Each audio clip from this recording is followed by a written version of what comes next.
contexts. Now, having a gastric band fitted is often the last resort for obese people, but now a hypnotist from East Yorkshire claims that she can achieve the same weight loss, all without surgery and at a fraction of the cost. 60% of people in Hull are classed as overweight or obese. In 2007, that cost the NHS in the city more than £78 million, a bill that's set to rise to nearly £82 million by next year and keep on rising. Lindsay Smith reports. She's about to transform the gastric habits of a patient, but Sheila Granger's tools are not surgical instruments, but power of the mind. A virtual gastric band is a subconscious version of a gastric band operation. I subconsciously give people an operation whereby they believe, or the subconscious believes, that there is a band in place. So, and if the subconscious accepts that suggestion, it becomes a reality, and the person can limit the amount of food that's available in there that they can take into the stomach. Image. Imagine that you're standing in front of a mirror, you're seeing a reflection of yourself. The sounds of an operating theatre are played out during the hypnosis to help trick the subconscious into believing the band has been put in place. We're going to step out now so that Victoria's session can continue, but she feels confident because of the 25 people who took part in the survey. They lost 14 stone between them and 5 metres off their body measurements. 60% of adults in Hull are either overweight or obese. A gastric bypass can cost up to £7,500.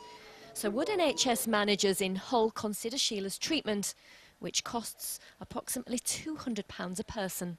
I think what we'd like to see is that we have definite scientific evidence that these alternative programmes work. And until we've got that evidence and that they're approved with like Department of Health guidelines, we have to be sort of quite wary about which services we have to offer.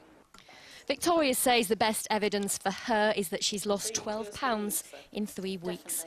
Her results will now help Sheila put a case forward for a bigger survey to be carried out. Lindsay Smith, BBC Look North, Hull. A lot of people will be interested in this one. Joining me now from London is Josephine Teague from the Hypnotherapy Association. Josephine, good evening to you. Good evening. What real evidence is there that hypnotherapy can actually help with weight loss? Well, only by subjective evidence at the moment, predominantly. Personally, I've dealt with quite a few people who've had weight problems, and you have to deal with each individual as they are. And I think, you know, that's the only way you can go forward. But if we can document it and have people prepared to take part in a trial, that's a wonderful idea. Is it being used anywhere else in the NHS already at the moment? Not that I'm aware of. What do you think of calls for the NHS to invest in hypnosis as a treatment for obesity? I think the NHS should invest in treatment, hypnotherapy, for all sorts of issues, not just obesity. It would save a fortune in the long run.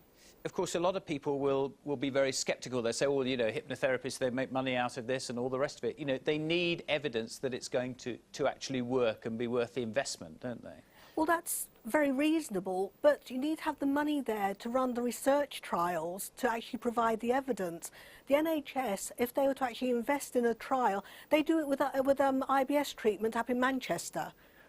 And that's worked very, very effectively. So if it works effectively and is encouraged by the NHS, why not adapt it to other things like obesity, like pain, like depression and other situations? And it can't work for everyone, obviously. Not everything works for everybody, but what works for some people will be fantastic, and you have to adjust treatment according to the individual. Very interesting to talk to you. Josephine, thank you very much indeed for joining us from London tonight. That's another story, of course, that you might want to comment on.